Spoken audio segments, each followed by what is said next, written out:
Zelta čiekura balvai par ilgtspējīgu saimniekošanu izvirzīts Gints Nordens. Jau 30 gadus Gints Nordens saimnieko savā īpašumā Struteles avotiņi Tukuma novadā.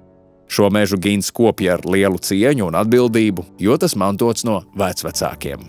Man tā vairāk paveicās ar to, ka es varēju sākt kā jauns, 20-gadīgs, spēcīgs jaunietis, un varēju sākt veidot to mežu un meža kopšanas sistēmu savā mežā, kādu es esmu iecerējis, un nevis sākt no jauna, bet turpināt kopt tieši to, ko dabūju mantojumā.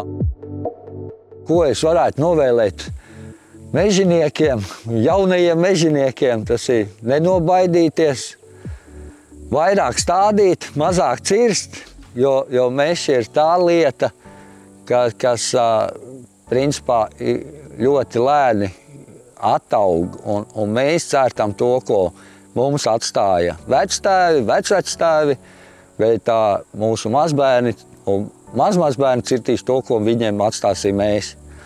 Lai nepaliek tukšums aiz tevis, lai paliek skaisti sakopts jaunaudzes, audzes un meža platības.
Zelta čiekura balvai par ilgtspējīgu saimniekošanu izvirzīts Uno Anže.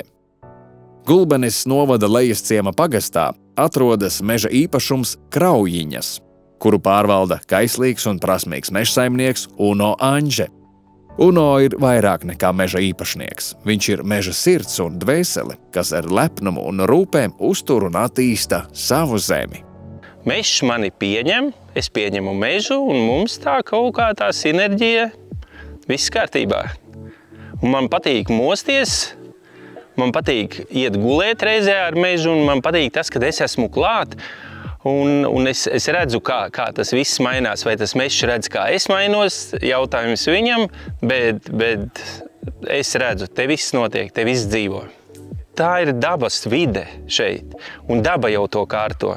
Mums varbūt liekas, ka mēs te kaut ko varam mainīt vai kaut ko izveidot. Es domāju, un es esmu cilvēks, kam man nav svarīgi no ārpuses, kā tas izskatās. Ja es redzu, ka tie koki aug un viņiem patīk, tad ir droši vien, ka sakopts.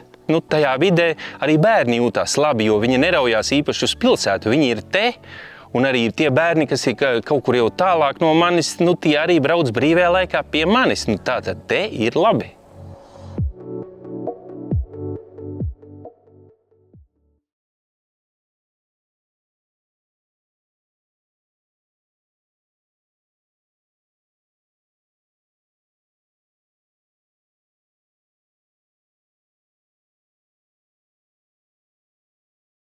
Zelta čiekura balvai par ilgtspējīgu saimniekošanu izvirzīta Diāna Leikuse.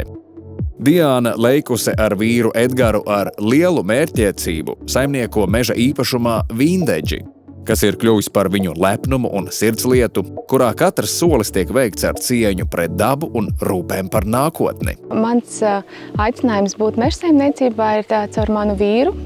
kas ir mans mežs pilnībā. Sākotnēji pirms iepazīšanās ar viņu mans apziņa par mežu bija diezgan vāja. Tad šogadu laikā es noteikti varu droši teikt, ka es esmu krietni daudz guvusi zināšanas par meža nozari, par mežu, par apsaimniekošanu, kā arī par dažādiem augiem mežā. Viens, tas uzlādē un iedvesmo mūs pašus. Tas noteikti veicina mūsu gan fizisko, gan mentālo veselību, kā arī tas ir liels ieguldījums ne tikai mūsu pašu vecumdienām, bet gan mūsu bērnu un mazbērnu nākotnē.